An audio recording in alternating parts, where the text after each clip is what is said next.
नमस्कार, मैं निशा शर्मा 41 जिले 41 खबरों में आप सभी का स्वागत करती हूं। खबरों की ओर रुख करेंगे उससे पहले एक नजर डालेंगे इस वक्त की हेडलाइंस पर। जोधपुर का सालों पुराना सपना जल्द होगा पूरा। 4 लेन एलिवेटेड कॉरिडोर के लिए मोदी सरकार ने स्वीकृत किया 1240 करोड़ रुपए से अधिक का बजट। भजनलाल सरकार की पहल पर झुंझुनू में बनेंगे 3 मॉडर्न वाटर हार्वेस्टिंग स्ट्रक्चर।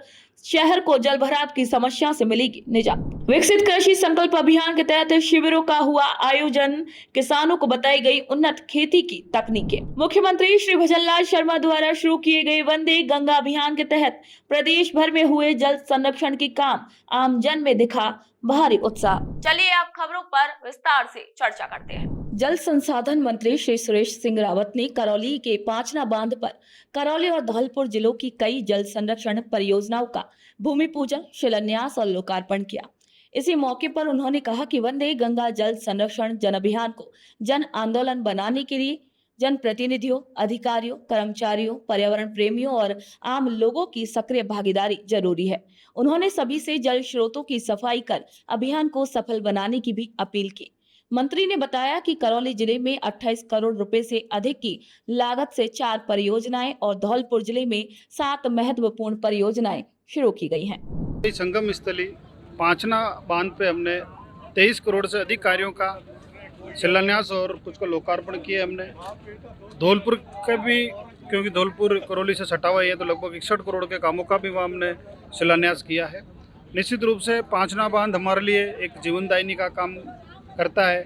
हमें सिंचित पानी के साथ साथ पीने की पानी उपलब्ध कराता है। यहाँ की कुछ समस्या थी, मैंने आश्वस्त किया कि उसका समाधान करेंगे और पांचना बांध के लिए जो भी हमें करना है उसके लिए बजट की हमें किसी प्रकार की कोई कमी नहीं आने देंगे। और सभी लोगों से मैंने आह्वान किया कि हमारा अभी जो वंदे गंगा जल संरक्षण जन अभियान चल रहा है उसके अंदर आम लोग जुड़े। हमारे अंदर जितने भी रिवर और हमारे तालाब, नाले वगैरह और गांव की बावड़ियाँ, कुएं वगैरह सब साफ़ सफाई करें। और क्योंकि बरसात आने वाली है, जिस तरह से दीपावली से पूर्व अपने घरों की सफाई करते हैं उसी तरह मानसून से पूर्व हम हमारे जितने भी वाटर बॉडीज हैं उनकी साफ़ सफाई करें, उनके अवरुद्ध मार्ग को खोलें और इंद्रदेव से आह्वान करें कि हमारे जलाशयों को भरें। एक क्षेत्र में पर्यटन को लेकर लंबे समय से मांग कर रहे हैं लोग कि पांचना बांध का विकास बढ़े। निश्चित रूप से पांचना बांध में प्रथम बार आने का मुझे सौभाग्य प्राप्त हुआ। बहुत ही सुंदर और सौंदर्य से ओतप्रोत है। राजस्थान में बहुत कम ऐसी जगह जहाँ बीच में टापू भी है, आसपास पहाड़ भी है, इतनी शानदार, इतना खूबसूरत नज़ारा बहुत कम देखने को मिलता है। तो यहाँ पे पर्यटक की अपार संभावना है और वैसे भी राजस्थान तो पर्यटक की दृष्टि से पूरे विश्व में अपना एक स्थान रखता है। तो निश्चित रूप से यहाँ पर्यटक का विकास की अपार संभावनाएं हैं। यहाँ कुछ पर्यटक विभाग द्वारा कुछ काम हुआ है, अभी बहुत कुछ काम होने की गुंजाइश है। तो निश्चित रूप से यहाँ के जनप्रतिनिधि बहुत जागरूक है। मैं भी अपनी बात करूंगा। अगली खबर भी जल संसाधन मंत्री श्री सुरेश सिंह रावत की करौली दौरे से जुड़ी हुई है। उन्होंने करौली सर्किट हाउस में प्रेस वार्ता की। इसी दौरान उन्होंने प्रधानमंत्री श्री नरेंद्र मोदी के नेतृत्व में पिछले 11 सालों में देश में हुए विकास और जन कल्याण से जुड़ी उपलब्धियों को साझा किया। मंत्री श्री रावत ने कहा कि आज भारत तेजी से एक विकसित देश बनने की ओर बढ़ रहा है। डायरेक्ट बेनिफिट ट्रांसफर के जरिए 44 लाख करोड़ रुपए सीधे लोगों के खातों में भेजे गए हैं, जिससे भ्रष्टाचार कम हुआ है। इसके अलावा जेम पोर्टल से सरकारी खरीदारी में पारदर्शिता आई है और अब 13 लाख करोड़ रुपए से ज्यादा के ऑर्डर भी इसी पोर्टल से दिए जा चुके हैं। गृह राज्य मंत्री श्री जवाहर सिंह बेड़म ने बेड़म गांव में ग्राम सेवा सहकारी समिति के गोदाम का शिलान्यास किया। मंत्री ने नगर विधानसभा क्षेत्र के कुरकेन गांव और उपखंड कार्यालय पर अधिवक्ताओं से मुलाकात की और उनका स्वागत स्वीकार कर उनकी परेशानियां सुनी। मंत्री ने बताया कि ये गोदाम किसानों के लिए बेहद फायदेमंद रहेगा। इससे वे अपनी फसल सुरक्षित रख पाएंगे, वहीं बिचौलियों से बच सकेंगे और फसल का सही मूल्य भी किसानों को मिल सकेगा। उन्होंने कहा कि भजनलाल सरकार हमेशा ही किसानों के हित में फैसले लेती रही है। मोदी सरकार की 11 साल की उपलब्धियों को दिखाने वाली प्रदर्शनी का उद्घाटन राजस्थान के पीएचडी मंत्री श्री कन्हैयालाल चौधरी ने भीलवाड़ा में किया। मंत्री श्री चौधरी ने कहा कि वे केंद्र और राज्य सरकार की लाभकारी योजनाओं की जानकारी आम लोगों तक पहुंचाएं और इस अभियान को सफल बनाएं। जल संसाधन मंत्री श्री सुरेश सिंह रावत ने लालसोट के पास समील गांव में करीब 20 करोड़ रुपए की लागत से बने 2 एनीकटों का उद्घाटन किया। यहां आयोजित एक कार्यक्रम को संबोधित करते हुए श्री रावत ने कहा कि पूर्वी राजस्थान नहर परियोजना राज्य की तस्वीर और हालत बदलने वाली योजना है। इस योजना के जरिए चंबल, काली सिंध और पार्वती नदियों का पानी लालसोट तक पहुंचेगा, जिससे लोगों और किसानों की पानी की जरूरतें पूरी होंगी। उन्होंने बताया कि मुख्यमंत्री श्री भजनलाल शर्मा ने ERCP योजना को जमीन पर उतारने का बड़ा फैसला लिया है, जिससे पूर्वी राजस्थान के 17 जिलों को पानी मिलेगा। इस योजना का काम शुरू हो चुका है। वहीं लालसोट क्षेत्र का मोरेल बांध भी इस योजना से जोड़ा गया है और अन्य बांधों को जोड़ने की योजना पर भी विचार किया जा रहा है। केंद्रीय पर्यावरण एवं वन मंत्री और अलवर सांसद श्री भूपेंद्र यादव और पूर्व केंद्रीय मंत्री श्रीमती स्मृति ईरानी ने बुधवार को चिकानी के LIT कॉलेज में आयोजित अलवर सांसद खेल उत्सव के समर कैंप के दूसरे चरण का शुभारंभ किया। इस चरण में बालिकाओं को खेल प्रशिक्षण दिया जा रहा है। इसी मौके पर श्री भूपेंद्र यादव ने समर कैंप में पहुंचकर खिलाड़ियों का उत्साह बढ़ाने के लिए स्मृति ईरानी का धन्यवाद किया। उन्होंने कहा कि श्रीमती ईरानी महिला सशक्तिकरण की मिसाल है और उनके प्रेरणादायक शब्दों से बेटियों को आगे बढ़ने की प्रेरणा मिलेगी। पूर्व केंद्रीय मंत्री श्रीमती स्मृति ईरानी ने भी कहा कि प्रधानमंत्री श्री नरेंद्र मोदी की खेल और खिलाड़ियों को बढ़ावा देने की भावना के अनुरूप दूर दराज ग्रामीण अंचल के खिलाड़ियों को सांसद खेल उत्सव जैसे आयोजनों में मौका देने का काम केंद्रीय मंत्री और अलवर सांसद श्री भूपेंद्र यादव ने किया है। झुंझुनू शहर को वंदे गंगा जल संरक्षण जन अभियान से बड़ी मदद मिलने वाली है। शहर में 3 जगहों पर बारिश का पानी जमा होने की परेशानी को दूर करने और जमीन के नीचे पानी का स्तर बढ़ाने के लिए नगर परिषद लगभग 75 से 90 लाख रुपए खर्च करके 3 आधुनिक वाटर हार्वेस्टिंग सिस्टम बनाएगी। ये काम अगले महीने से शुरू हो जाएगा। वहीं नगर परिषद के आयुक्त श्री दिलीप पूनिया ने बताया कि अग्रसेन सर्किल, सीतसर गांव, समसपुर रोड पर बारिश में पानी जमा हो जाता है। इसे ठीक करने के लिए टेंडर की प्रक्रिया भी शुरू हो चुकी है और हर सिस्टम की लागत लगभग 25 से 30 लाख रुपए होगी। बारिश का पानी आधुनिक तरीके से जमीन के अंदर पहुंचाया जाएगा ताकि जमीन के नीचे पानी की मात्रा बढ़े और शहर में जलभराव की परेशानी खत्म हो। वंदे गंगा जल संरक्षण अभियान जो कि राज्य सरकार द्वारा 5 जून को शुरू किया गया था, 20 जून तक ये अभियान के रूप में चलेगा। इसके तहत जो पुराने वाटर रिसोर्स है, कुएँ हैं, बावड़ी है, तालाब हैं, उसी कड़ी में आज समस्त तालाब के बाद झुंझुनू नगर परिषद द्वारा गोगाना जोड़े का साफ सफाई का कार्य किया जा रहा है। इसमें जो आउटर एरिया है जहाँ से वाटर पानी अंदर आता है, उस चीज़ की भी साफ सफाई का कार्य आने वाले 2 से 3 दिनों में करके इसको पूर्णतः साफ कर दिया जाएगा। इसी कड़ी में नगर परिषद द्वारा 3 मॉडर्न वाटर हार्वेस्टिंग स्ट्रक्चर निर्माण कार्य के कल ही टेंडर जारी किए गए हैं। वो शीघ्र ही करके जो बरसाती जल है और शुद्ध जल का संरक्षण करके उसे भूमिगत जल में डाला जाएगा। इस तरह का प्रयास नगर परिषद द्वारा किया गया है और ये गतिविधियां हैं 20 जून तक और भी जारी रहेंगी। इनके अलावा जो अन्य जोड़ और तालाब है उनको भी टेकअप किया जाएगा और उनमें भी आने वाले दिनों में साफ सफाई की जाएगी। झुंझुनू नगर परिषद द्वारा वंदे गंगा जल संरक्षण जन अभियान के तहत जो शहर के तालाब, बावड़ी, उनमें पानी संरचना के लिए जो कार्य किया जा रहा है, बड़ा सराहनीय कार्य है। इसके लिए इन्होंने जो अभियान चलाया है तो उसमें समस्त तालाब का जो साफ चौबंद किया है, जो सफाई अभियान से, और जो बरसात होगी तो पानी का संचय होगा।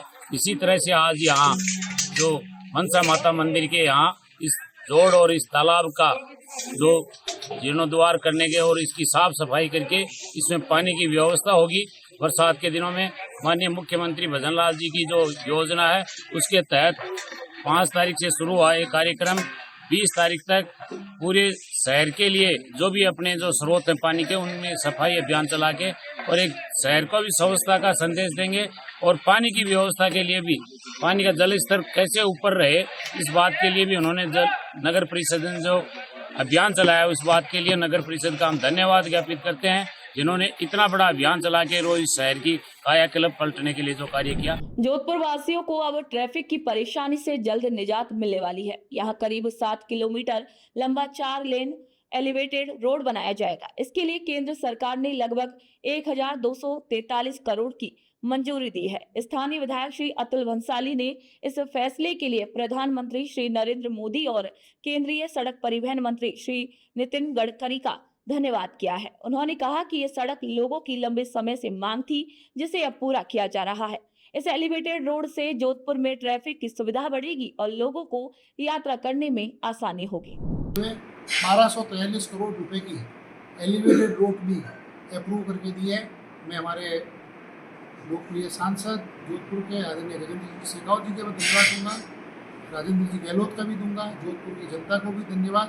उन सब की मांगों पर विचार करते हुए माननीय प्रधानमंत्री नरेंद्र मोदी जी ने और देश के रोड के निर्माता और हमारे भारतीय जनता पार्टी के पूर्व अध्यक्ष आदरणीय नितिन जी गडकरी ने भी पूरा संज्ञान लेते हुए नई तकनीक के साथ इस एलिवेटेड ब्रिज को अप्रूव किया। आने वाले समय में जोधपुर में नया एयरपोर्ट, नया स्टेशन, नई एलिवेटेड रोड, नई सड़कें और उससे भी ज़्यादा पिछली सरकारें जो एक पूरे 5 साल में एक मेरी शहर विधानसभा में 40-50 करोड़ के जो रोड के काम कर रहे थे, उसके सामने इस वर्ष पूरे में लगभग 50 करोड़ के नए रोड के कार्य लगभग स्वीकृत हो चुके हैं। और उससे भी आगे बढ़ के अमृत योजना के अंतर्गत जोधपुर के अंदर 358 करोड़ की पेयजल योजना और लगभग 400 करोड़ रुपए की अमृत 2 के अंदर सीवरेज योजना भी चल रही है। मैं समझता हूँ इतना कार्य जोधपुर के इतिहास में, जोधपुर के शहर के अंदर हुआ है। मैं ये एलिवेटेड रोड के जो लंबे समय से जोधपुर की जनता की मांग थी, उसको देखते हुए राज्य सरकार के जो प्रयास थे उसके तहत में जो केंद्र सरकार ने सैंक्शन जारी किया है, ये इसके लिए बहुत जनता में खुशी की लहर है। ये एलिवेटेड रोड बढ़ने से काफ़ी सारे जनता को फ़ायदे भी होने वाले हैं। इससे ट्रैफिक सुगम हो जाएगा। जो जोधपुर की हॉटलाइन है उस पर जो जाम की स्थिति है वो जाम की स्थिति का समाधान हो जाएगा, ट्रैफिक बार कम हो जाएगा। उसके अलावा पर्यावरण को भी फायदा हुए से काफी। जोजावर पंचायत में विकसित कृषि संकल्प अभियान के तहत एक शिविर आयोजित किया गया। इसमें आए कृषि अधिकारियों ने किसानों को आधुनिक खेती के तरीकों और राज्य सरकार की योजनाओं के बारे में विस्तार से जानकारी दी। साथ ही मृदा वैज्ञानिक डॉक्टर कमला चौधरी ने मृदा और पानी की जांच रिपोर्ट के आधार पर सही मात्रा में खाद और पानी देने की सलाह दी। डॉक्टर चंदन कुमार ने भी किसानों को बागवानी, सब्जी की उन्नत खेती और नई तकनीकों के बारे में जानकारी दी। वंदे गंगा जल संरक्षण जन अभियान के तहत जल बचाने और हरियाली बढ़ाने के उद्देश्य से वन नाका खोड़न के मुख्यालय माखिया में एक जागरूकता कार्यक्रम आयोजित किया गया। इस कार्यक्रम के मुख्य अतिथि गढ़ी विधायक श्री कैलाश चंद्र मीणा ने लोगों से पानी का सही उपयोग करने और उसे बर्बाद न करने की अपील की। उन्होंने हरियालो राजस्थान योजना के तहत अधिक से अधिक पेड़ लगाने पर भी जोर दिया। इसी अवसर पर प्रभारी सीएफ श्री उपकार बोराणा ने कहा कि जल है तो कल है, यानी पानी होगा तभी भविष्य होगा। भजनलाल सरकार की ओर से 5 जून से 25 जून तक चलाए जा रहे वंदे गंगा जल संरक्षण जन अभियान के तहत जल ग्रहण विकास और भू संरक्षण विभाग ने जिले की सभी पंचायत समितियों में जल संरक्षण कार्यों का निरीक्षण कराया। इसी दौरान 484 नई जल संरक्षण संरचनाओं का अवलोकन किया गया। ये काम प्रधानमंत्री कृषि सिंचाई योजना 2.0 और मुख्यमंत्री जल स्वावलंबन अभियान 2.1 के तहत किया गया।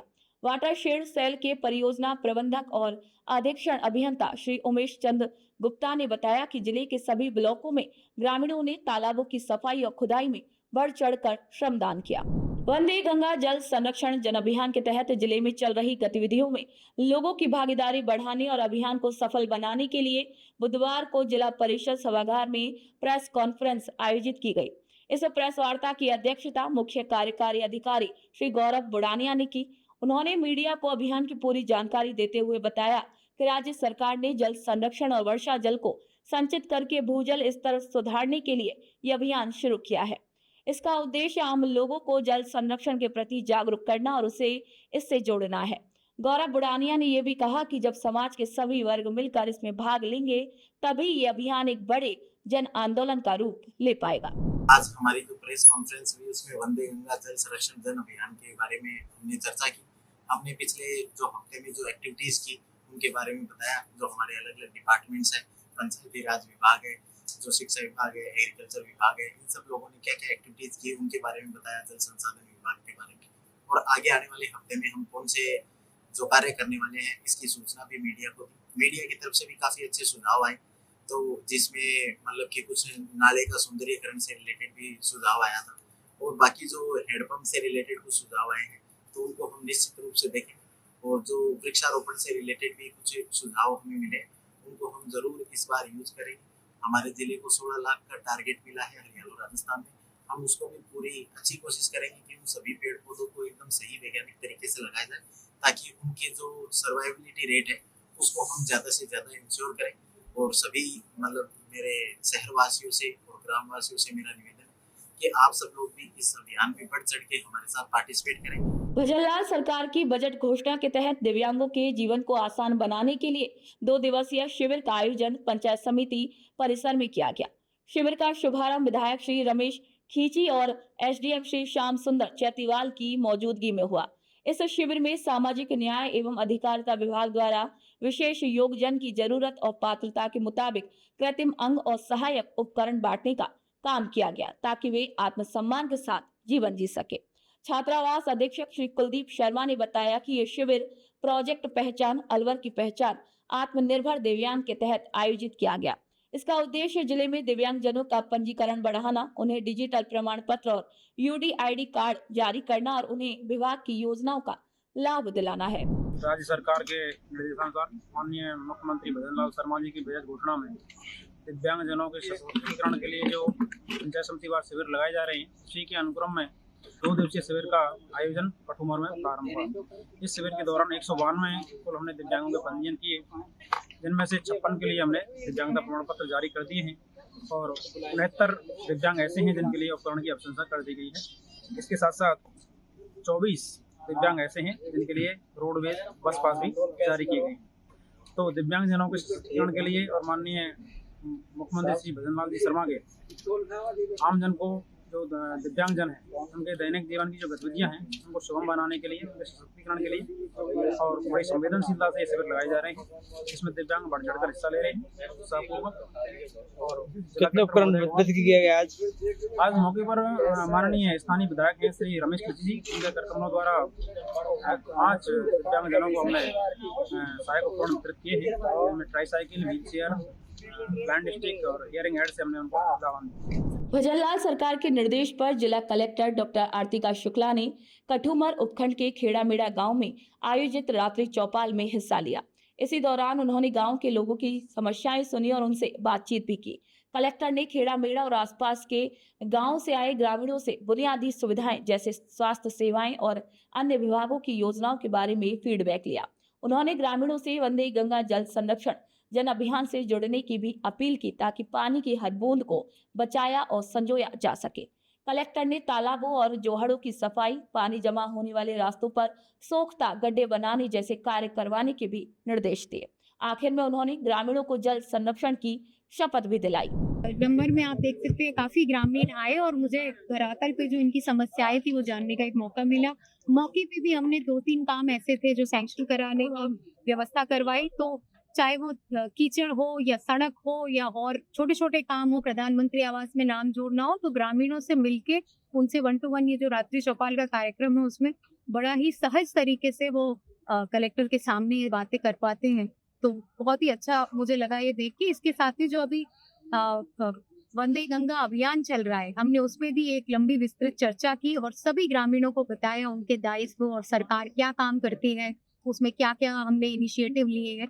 तो ये इस प्रकार से आमजन को आप क्या संदेश देना चाहेंगी जन सुनवाई और रात्रि चौपाल को लेकर? मैं यही कहना चाहूंगी कि आमजन अपनी सारी जो भी उनकी परेशानियां हैं, चाहे वो ग्राम पंचायत स्तर पे हो, एसडीएम स्तर पे हो या कलेक्टर स्तर पे, इन तीनों स्तरों पे रात्रि चौपाल व जन सुनवाई का कार्यक्रम निर्धारित किया जाता है। ज्यादा से ज्यादा नंबर में इन कार्यक्रमों में आए, आपको सरकार की योजनाओं के बारे में भी जानकारी मिलेगी और आपकी जो भी परेशानियां हैं वो डायरेक्टली हम मौके पे भी उसका निस्तारण करें। अंतर्राष्ट्रीय योग दिवस से पहले अधिक से अधिक लोगों को जोड़ने, उन्हें नियमित योग करने, जागरूक करने के उद्देश्य से जिला प्रशासन और आयुर्वेद विभाग की ओर से 2 जून से ही योग काउंटडाउन एट हेरिटेज अभियान चलाए जा रहे हैं। इस अभियान के तहत योग फॉर निरोगी बूंदी टीम ने नवल सागर झील, जैत सागर झील, सुखमहल ऐसे ऐतिहासिक स्थलों पर लोगों को योग प्रोटोकॉल का अभ्यास कराया।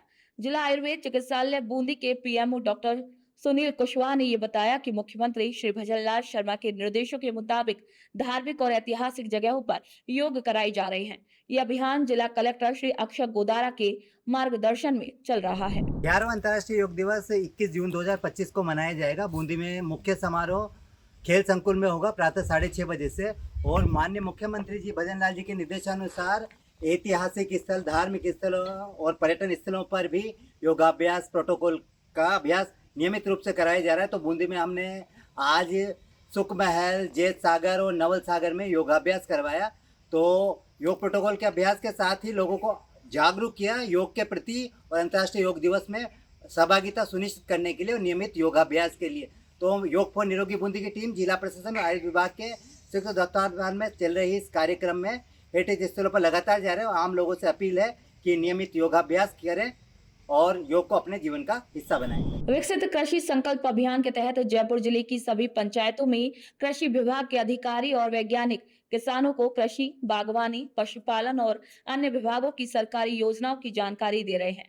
इसी क्रम में सांभर लेक ब्लॉक की काजीपुरा पंचायत में आयोजित कार्यक्रम में सैकड़ों किसानों को इन विषयों पर जानकारी दी गई। सहायक कृषि निदेशक डॉक्टर सुरेश कुमार यादव ने बताया कि इस अभियान का उद्देश्य किसानों को जागरूक करना और उनकी खेती की पैदावार को बढ़ाना है। अभियानों में कृषि वैज्ञानिक एवं कृषि विभाग के अधिकारी कृषकों के मध्य जाकर उनको खरीफ फसलों की उन्नत तकनीकों की जानकारी, उन्नत बीजों की जानकारी, बीजोपचार, मृदा स्वास्थ्य कार्ड के अनुसार उर्वरकों के उपयोग की सिफारिश, मृदा स्वास्थ्य, कृषि यंत्र अनुदान संबंधी योजना, कस्टम हायरिंग केंद्र संबंधी जानकारी, प्राकृतिक खेती मिशन की जानकारी आदि विभिन्न प्रकार की जानकारियाँ कृषकों को दी जा रही है। इसमें वैज्ञानिक एवं अधिकारी सीधे किसानों से जुड़ पा रहे हैं, साथ ही उनका फीडबैक लेकर उनकी जो समस्याएं हैं उनके समाधान के प्रयास भी किए जा रहे हैं। विकसित कृषि संकल्प अभियान का आयोजन किया गया है। ये ग्राम पंचायत तो काजीपुरा में किया गया है। ये ग्राम पंचायत समिति शाम के दिन है और पूरे पंचायत समिति में एक जगह का आयोजन किया गया है। इसमें करीब 200 किसानों ने भाग लिया है। मुख्य उद्देश्य किसान की आय दोगुनी कैसे हो, क्योंकि माननीय प्रधानमंत्री मोदी ने एक नारा दिया था कृषकों की आय दोगुनी करने का। उसी के तहत ये कार्यक्रम बताए जा रहे हैं, किसानों को आगाह किया जाता है उनकी आय दोगुनी कैसे हो। इसी के संदर्भ में किसानों को उनके खेत में आने वाली लागत कैसे घटाई जाए और उत्पादन की अधिक उपज कैसे प्राप्त हो। सीकर जिले के दाता रामगढ़ विधानसभा क्षेत्र के गांव धिंगपुर और लामिया में किसानों के लिए विशेष प्रशिक्षण कार्यक्रम आयोजित किए गए। ये कार्यक्रम कृषि विभाग सीकर और कृषि विज्ञान केंद्र अरनिया के सहयोग से विकसित कृषि संकल्प अभियान के तहत रखा गया। पहला प्रशिक्षण सत्र धिंगपुर के ज्ञान दीप विद्यालय में और दूसरा सत्र लामिया ग्राम पंचायत में हुआ। इस कार्यक्रम का उद्देश्य किसानों को केंद्र और राज्य सरकार की योजनाओं के बारे में जानकारी देना था। इसी मौके पर कृषक वैज्ञानिक संवाद भी हुआ, जिसमें वैज्ञानिकों ने किसानों की परेशानियां सुनी और उनके समाधान बताए। भजनलाल सरकार के प्रयासों से अब ऐसे गांव में भी पानी पहुंच रहा है जहां पहले पानी मिलना बहुत मुश्किल था। पंचायत समिति बज्जू की अधिशासी अभियंता श्री दिनेश कुमार पांडे ने बताया कि MJSA 2.0 योजना के अंतर्गत प्राकृतिक संसाधन प्रबंधन के तहत बज्जू तेजपुरा ग्राम पंचायत में एक सार्वजनिक जलकुंड बनाया गया है। ये जलकुंड 50,000 लीटर वर्षा जल संग्रहण की क्षमता रखता है। इसका निर्माण वीर तेजाजी मंदिर के पास कराया गया है, जहां अक्सर सार्वजनिक कार्यक्रम होते हैं। ये जलकुंड बज्जू खालसा कोलायत मार्ग से गुजरने वाले राहगीरों के लिए बेहद उपयोगी है। इस तरह अब स्थानीय लोग और राहगीर दोनों ही स्वच्छ और ठंडे पानी का लाभ ले पा रहे हैं। सिंचाई परियोजना अंतर्गत बज्जू पंचायत समिति में EPA प्रवेश बिंदु कार्यक्रम अंतर्गत एक सार्वजनिक प्याऊ का निर्माण किया गया है। प्याऊ बज्जू पंचायत समिति के बस स्टैंड और बज्जू तेजपुरा गांव के बीच में बनाई गई है, जिससे पानी का उपयोग राहगीरों को सहज सुलभता से कराया जा सके।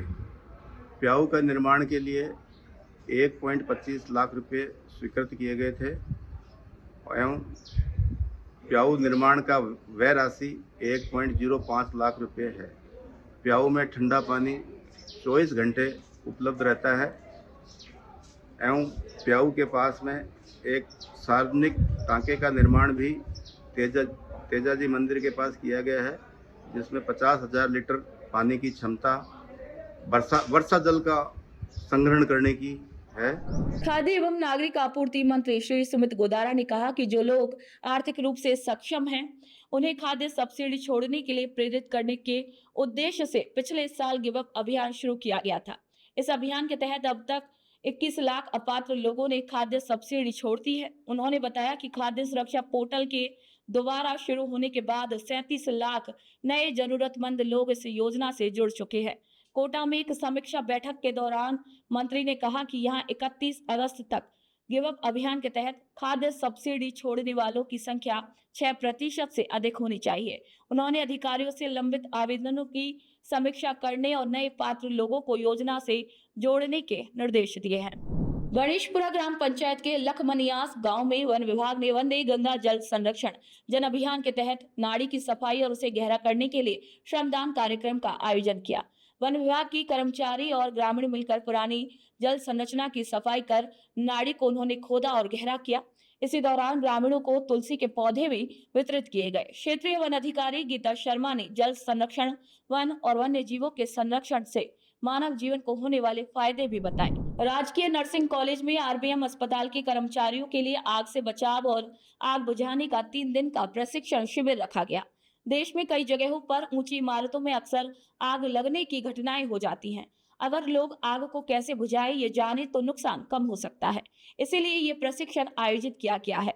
इसी दौरान अग्निशमन विभाग के कर्मचारियों ने नर्सिंग स्टाफ को आग के अलग अलग प्रकार और उन्हें कैसे बुझाया जाता है ये समझाया। साथ ही अस्पताल के 6 मंजिला भवन में आग बुझाने वाले उपकरणों के बारे में भी पूरी तरीके से जानकारी दी गई। ये जो ट्रेनिंग चल रही है ये पीएम साहब के आदेश अनुसार इस प्रशिक्षण केंद्र में गर्मी का मौसम है तो कहीं भी किसी पर कोई फायर से रिलेटेड कोई हादसा हो जाए तो उसके लिए आरबीएम अस्पताल को, स्टाफ को, इंचार्ज को, सबको ये fire safety training fire safety department द्वारा दी जा रही है। हमारे मुख्यमंत्री की बजट घोषणाओं में दिव्यांगजनों को सशक्त बनाने के लिए सहायक उपकरण देने की बात कही गई है। इसी कड़ी में मुख्यमंत्री श्री भजनलाल शर्मा के प्रयास से नदबई नगर पालिका सभागार में समाज कल्याण विभाग ने दिव्यांगजनों के लिए एक शिविर शुरू किया है।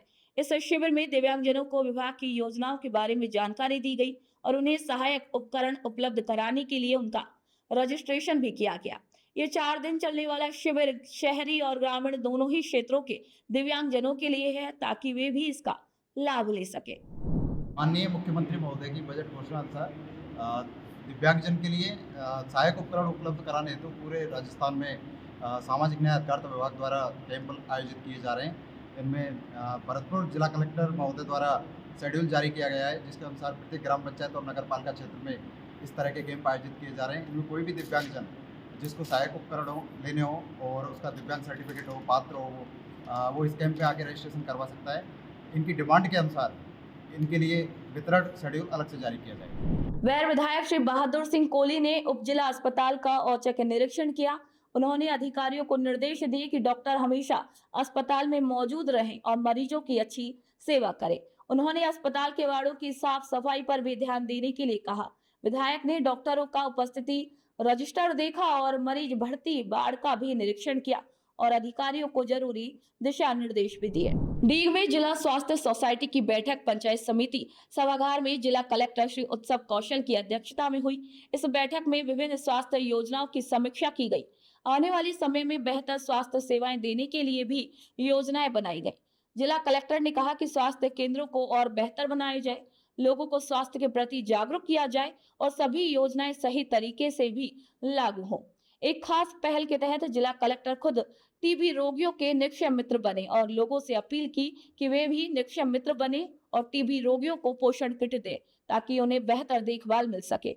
उनकी इस पहल को देखकर जिले के सभी बीसीएमओ ने भी टीबी मरीजों के लिए निक्षय मित्र बनने और उन्हें जरूरी पोषण किट देने का फैसला किया।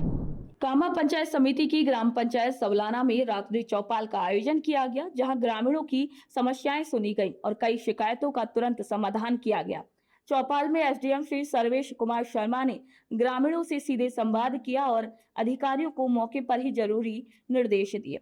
एसडीएम ने कहा कि रात्रि चौपाल का मकसद है कि लोगों की समस्याएं गांव में ही सुनना और उनका तुरंत समाधान करना। स्थानीय निवासी श्री सूबेदार सिंह ने बताया कि राजस्थान सरकार की ये पहल बेहद फायदेमंद है क्योंकि अब लोगों को बार बार सरकारी दफ्तरों के चक्कर नहीं काटने पड़ते और उनकी परेशानियों का समाधान गांव में ही हो जाता है। ग्राम पंचायत सवलाना में रात्रि चौपाल आयोजित की गई। रात्रि चौपाल का समय शाम 6 बजे से और सुबह 6 बजे तक रहता है। इस दौरान सभी कर्मचारी वहां पर उपस्थित होते हैं और आम जनता की समस्याओं का समाधान वहां पर किया जाता है। कल जो रात्रि चौपाल आयोजित की गई थी उसमें श्रीमान उपखंड अधिकारी जी के निर्देशन में इस कार्यक्रम का आयोजन किया गया था, जहां परिवेदना जो प्राप्त हुई उनकी संख्या करीबन 9 थी और सभी 9 परिवेदनाओं का निस्तारण मौके पर करवाया गया। अनुपस्थित जो विभाग थे उनको कार्रवाई के लिए श्रीमान एसडीएम साहब ने पाबंद किया कि भाई आगामी जो रात्रि चौपाल आयोजित होगी उसमें कोई भी कर्मचारी अनुपस्थित नहीं रहे और सभी कर्मचारी जो उपस्थित थे वहाँ आम जनता का उन्होंने तत्परता दिखाई समस्याओं के समाधान के लिए और रात्रि चौपाल कार्यक्रम सफलतापूर्वक चलता रहा। चौपाल का ये कॉन्सेप्ट जो है राजस्थान सरकार के द्वारा जो किया गया है वो बहुत ही महत्वपूर्ण कॉन्सेप्ट है और आम जनता की समस्याओं के समाधान के लिए एक महत्वाकांक्षी कार्यक्रम है। इस कार्यक्रम के तहत मौके पर आम जनता की समस्याओं का समाधान किया जाता है और इसके पीछे मकसद ये होता है कि भाई जो ग्राम की जनता है वो सरकारी कार्यालयों के इधर उधर चक्कर न लगाए, उनकी समस्याओं का समाधान मौके पर ही वहीं पर किया जाए। हमारा गांव सबलाने में रात्रि चौपाल का आयोजन हुआ और एसडीएम साहब, तहसीलदार साहब, बीडीओ साहब, तीनों और विभागों के आदमी, प्रो स्टाफ और निस्तार एसडीएम साहब ने किया था। बारां जिले के अंता कस्बे में वंदे गंगा जल संरक्षण जन अभियान के तहत प्राचीन मीठी बावड़ी की सफाई का काम शुरू किया गया है। इस पहल का मकसद है कि इलाके में जल स्तर बना रहे और लोग पानी की अहमियत को समझे। नगर पालिका ने चेयरमैन श्री रामेश्वर खंडेलवाल और अधिकारियों की मौजूदगी में सुबह से ही सफाई अभियान शुरू किया। सफाई कर्मचारियों ने बावड़ी और उसके आसपास के क्षेत्र की अच्छे से सफाई की। लोगों ने बताया कि मुख्यमंत्री श्री भजनलाल शर्मा के निर्देश पर पूरे राजस्थान में जल संरक्षण अभियान चल रहा है, जिसमें लोगों को जागरूक करने के लिए अलग अलग कार्यक्रम भी किए जा रहे हैं। वंदे जल गंगा संरक्षण अभियान के तहत आज नगर पालिका अंता के कर्मचारियों और नागरिकों के द्वारा जो राजस्थान सरकार ने प्राचीन स्रोत हमारे कुएं बावड़ी सफाई का अभियान चला गया। यह मीठी बावड़ी स्थित प्राचीन बावड़ी की सफाई के लिए सभी लोग कार्यकर्ता, नागरिक, सभी कर्मचारी जुटे हुए हैं, सफाई कर रहे हैं। जी, जल संकट को लेकर के और आगे किस तरह का अभियान रहेगा? रेगुलर हमारा अभियान चल रहा है। जितने भी कुएं बावड़ी है, अंता नगर के तालाब है, उनकी सफाई का अभियान निरंतर जारी है। शेरगढ़ वन्य जीव अभ्यारण्य में बुधवार सुबह 8 बजे से वन्य जीवों की गिनती शुरू की गई है, जो गुरुवार सुबह 8 बजे तक चली। वन अधिकारी श्री जितेंद्र खटीक ने बताया कि यह बारां जिले का एकमात्र अभ्यारण्य है जहां कुल 30 वाटर होल पर गणना की गई। इनमें से 18 जगहों पर वन कर्मी और वॉलंटियर्स ने लगातार 24 घंटे बैठकर वन्य जीवों की निगरानी की है, जबकि 12 स्थानों पर कैमरे लगाकर गिनती की गई। वन विभाग ने लोगों से भी अपील की है कि वे वन्य जीवों और जंगलों की रक्षा में सहयोग करें। पेड़ों की अवैध कटाई, अतिक्रमण, चराई और आग लगाना जैसी गतिविधियों से पर्यावरण को बड़ा नुकसान होता है। अगर किसी को ऐसी कोई गतिविधि दिखे तो पास के वन विभाग कार्यालय को तुरंत सूचना दें। देवली में अंतर्राष्ट्रीय योग दिवस को सफल बनाने के लिए योग प्रशिक्षकों का 4 दिन का विशेष प्रशिक्षण शुरू किया गया है। ब्लॉक नोडल प्रभारी डॉक्टर PL जांगड़ ने बताया कि ये प्रशिक्षण देवली, दूनी और नगर फोर्ट में आयोजित हो रहा है। इसके साथ ही देवली के अटल उद्यान में 1 महीने का योग अभ्यास कार्यक्रम भी चल रहा है, जो 20 मई से शुरू हुआ और 20 जून तक चलेगा। इसमें स्थानीय लोग भाग लेकर योग के फायदे जान रहे हैं। वहीं अंतर्राष्ट्रीय योग दिवस पर अधिक से अधिक लोगों की भागीदारी सुनिश्चित करने के लिए भी तैयारियां की जा रही हैं। देश भर में कोरोना के मामले एक बार फिर से बढ़ रहे हैं। राजस्थान में भी कई जिलों में इसके मामले सामने आए हैं। इसी को लेकर मुख्यमंत्री श्री भजनलाल शर्मा के नेतृत्व में चिकित्सा विभाग पूरी तरीके से सतर्क है और आम लोगों की सुरक्षा के लिए सभी तैयारियां भी की जा रही हैं। टोंक जिले में भी पूरी तैयारियां की गई हैं। वहीं जिला अस्पताल प्रशासन का कहना है कि इस बार पहली और दूसरी लहर से कहीं ज्यादा संसाधन मौजूद है। सिर्फ सरकारी नहीं बल्कि निजी अस्पतालों में भी अपनी सुविधाएं बढ़ा दी हैं। इसका मकसद है कि जरूरत पड़ने पर मरीजों को समय पर इलाज मिल सके और कोविड को फैलने से रोका जा सके। देखिए, अभी तक तो हमारे पास कोई ऐसा बहुत ज़्यादा कोरोना के केस नहीं आए हैं। किसी को सर्दी, जुकाम, बुखार, खांसी हो, सांस लेने में तकलीफ हो, ऐसे एकदम अत्यधिक केस नहीं आए हैं। और जो रूटीन छोटे-मोटे केस वो तो आते ही रहते हैं। फिर भी हमारे पास लेबोरेटरी है, कोरोना की लेबोरेटरी कोविड लैब, वो 24 घंटे चालू है। उसके अंदर कोई भी सस्पेक्टेड केस आता है, उसका हम सैंपल चेक कराते हैं और रिपोर्ट पॉजिटिव आते के बाद अभी तक कोई पॉजिटिव आया नहीं। पॉजिटिव आएगा तो हम उसको आइसोलेशन करेंगे। और हमारे पास 40 बेडेड कोरोना के लिए रिजर्व हैं। उसमें 10 बेड का तो आईसीयू है। उसके अलावा 30 बेड का वार्ड है। पिछले साल वाला जो कोरोना का वार्ड है वो हमारा पूरा तैयारी है। अभी कोई डरने की कोई बात नहीं है। कोरोना जैसा पहले जैसा इफेक्ट अब नहीं रहा है। पब्लिक के अंदर हार्ड इम्यूनिटी डेवलप हो गई है, तो उस इम्यूनिटी से स्वतः ही धीरे-धीरे कोरोना का असर नहीं होता है। ये हार्ड इम्यूनिटी में क्या होता है कि कोरोना के बार-बार इन्फेक्शन होने से बॉडी के अंदर इम्यूनिटी डेवलप हो जाती है और उस इम्यूनिटी डेवलप होने से कोरोना जैसी बीमारियों की शरीर में असर और लक्षण नहीं आते हैं। इसलिए किसी को डरने की, घबराने की कोई ज़रूरत नहीं है। वंदे गंगा जल संरक्षण जन अभियान के तहत मिनी सचिवालय सभागार में जिला स्तर की CSR कार्यशाला आयोजित की गई। इस कार्यशाला की अध्यक्षता जिला कलेक्टर डॉक्टर अंजलि राजौरिया ने की। ये कार्यक्रम जिला प्रशासन, जिला उद्योग एवं वाणिज्य केंद्र और जल ग्रहण विकास एवं भू संरक्षण विभाग के सहयोग से आयोजित किया गया। जिला कलेक्टर डॉक्टर अंजलि राजौरिया ने सभी विभागों, संस्थानों और व्यापारिक प्रतिनिधियों से इस अभियान में सक्रिय भागीदारी की अपील की। अब सरकारी अस्पतालों में डायलिसिस की सुविधा निःशुल्क मिलने लगी है। रायसिंह नगर के सरकारी अस्पताल में भी ये सेवा शुरू हो गई है, जिससे किडनी के मरीजों को बड़ी राहत मिली है। अस्पताल में डायलिसिस की 2 मशीनें सरकार की ओर से दी गई हैं, जो अब काम कर रही हैं। इससे अब मरीजों को जयपुर जैसे बड़े शहरों में इलाज के लिए नहीं जाना पड़ेगा। अस्पताल प्रभारी डॉक्टर तेज कुमार शर्मा ने बताया है कि हीमो डायलिसिस एक ऐसी प्रक्रिया है जिसमें खराब किडनी की जगह मशीन खून को साफ करती है। मरीज की जरूरत के हिसाब से डायलिसिस किया जाता है और मरीजों और उनके परिवारों ने मुख्यमंत्री श्री भजनलाल शर्मा का इस सुविधा के लिए तहे दिल से धन्यवाद भी किया है।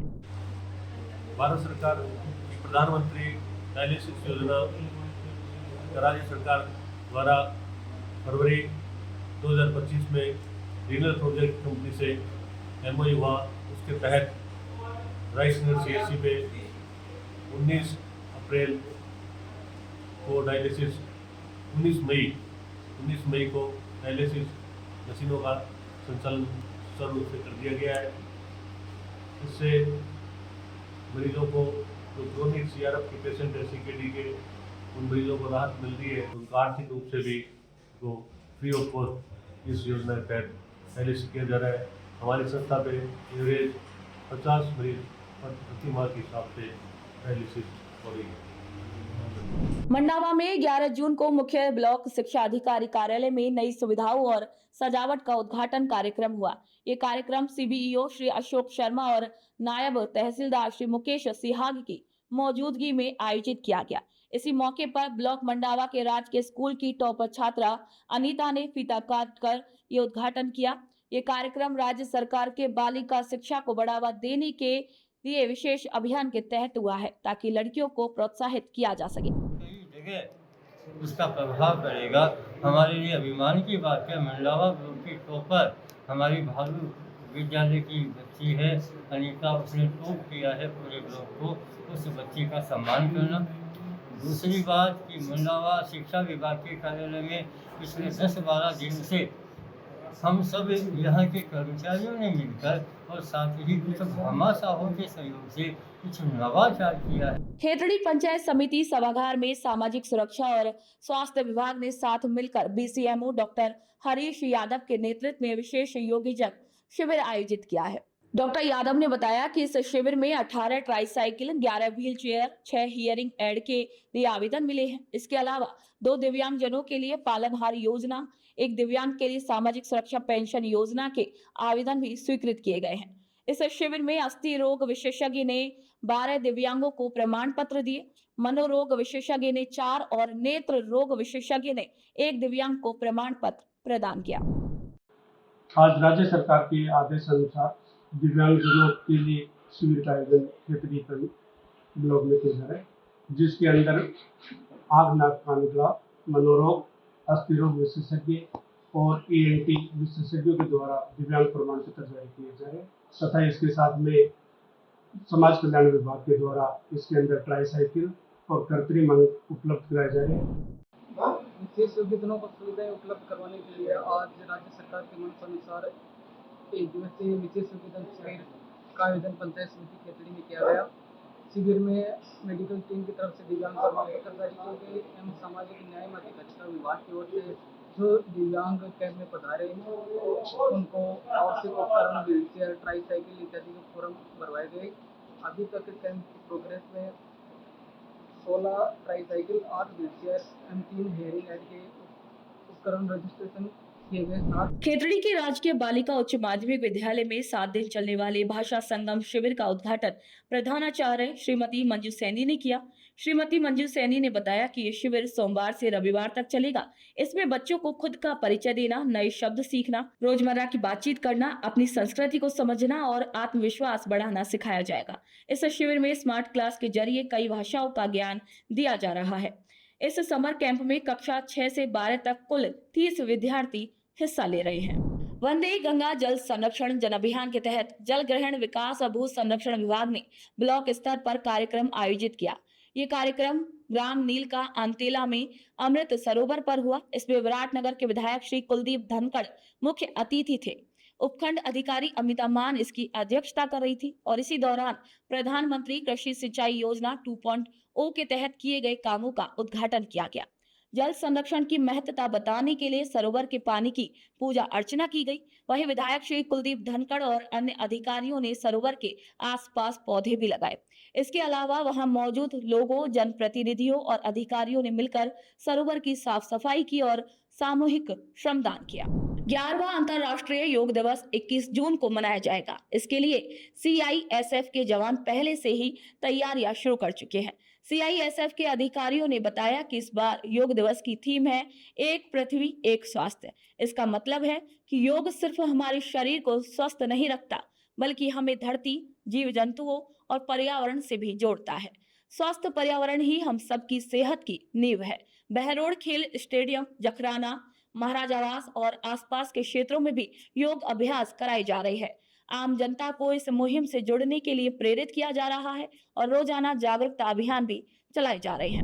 नदबई पंचायत समिति सभागार में ब्लॉक स्तर पर जन सुनवाई का आयोजन किया गया। इसी दौरान SDM श्री गंगाधर मीणा ने लोगों की समस्याएं सुनी और कई समस्याओं का तुरंत समाधान भी किया। SDM ने गर्मी से बचाव के लिए बिना सूचना के बिजली कटौती न करने और पेयजल की व्यवस्था ठीक रखने के निर्देश दिए। साथ ही उन्होंने मानसून से पहले ग्रामीण इलाकों की खराब सड़कों की मरम्मत करने और रास्ता खोलो अभियान के तहत रास्तों पर बने अवैध कब्जे हटाने के लिए भी कहा। बहरोड के SDM श्री रामकिशोर मीणा ने ग्राम पंचायत तसिंग में रात्रि चौपाल आयोजित की और वहां के ग्रामीणों की समस्याएं सुनी। उन्होंने अधिकारियों को कहा कि गर्मी को ध्यान में रखते हुए ज्यादा सावधानी बरते। साथ ही सरकार की योजनाओं के बारे में भी सभी को जानकारी दी। उन्होंने कहा कि सरकार की योजनाएं बहुत अच्छी हैं और सभी को उनका पूरा फायदा उठाना चाहिए।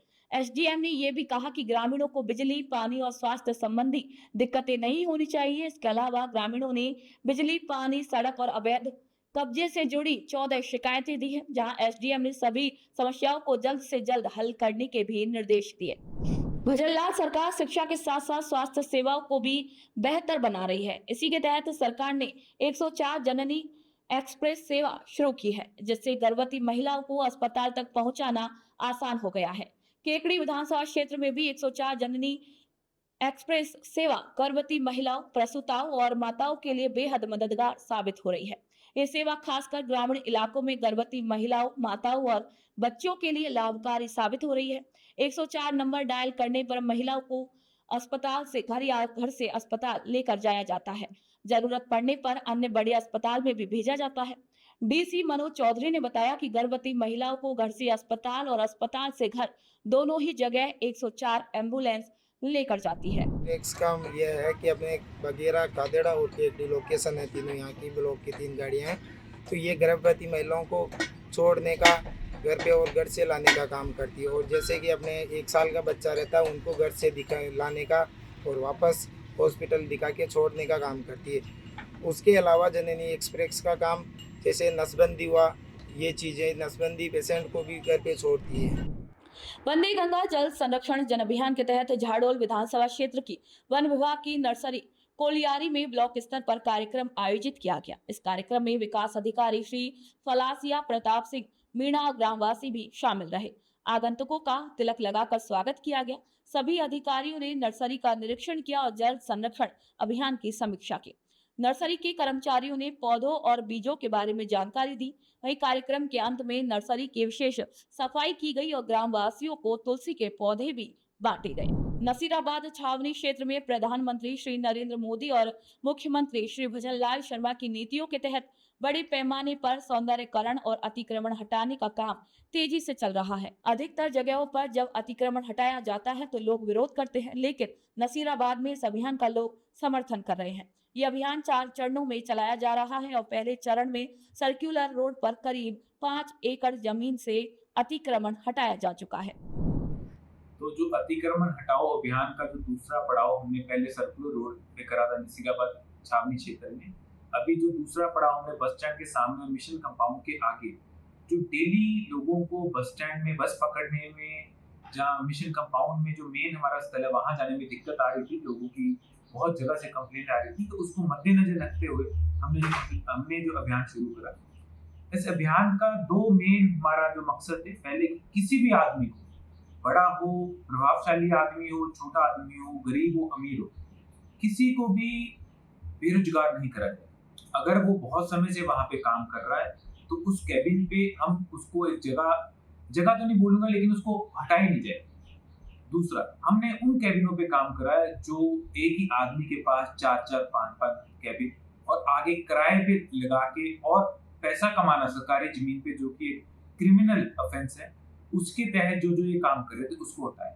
लेकिन मैं आपको बड़े ही रिस्पॉन्सिबिलिटी से बताना चाहता हूँ कि नसीराबाद छावनी के लोग इतने समझदार हैं कि इन्होंने खुद अपने स्तर पे प्रशासन का सहयोग करा, विरोध के बजाय हमारा सहयोग करा, और आने वाले कुछ दिनों में हमने अगले हफ्ते जो लोगों ने हमारा बढ़ चढ़ के सहयोग करा है, छावनी उनको सम्मानित भी करेगी और उनको बताएगी कि आपकी कितनी अच्छी भूमिका है।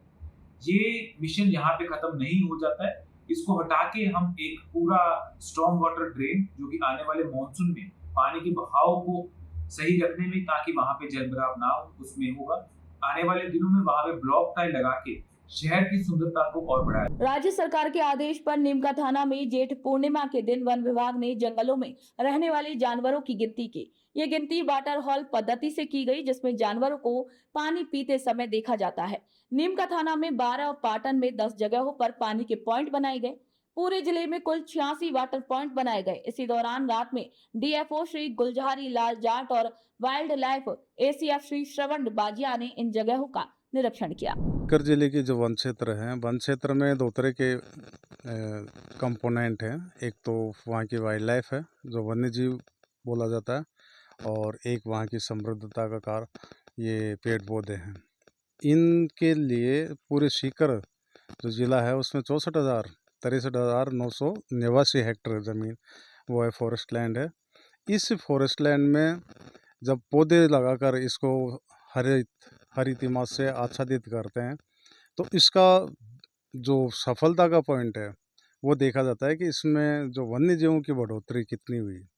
और इस वन्य जीवों की बढ़ोतरी के लिए साल में एक बार, जो कि गर्मियों के मौसम में एक निश्चित पानी के पॉइंट रह जाते हैं, उनमें वन्य जीव गण की गणना करके उनका आकलन किया जाता है।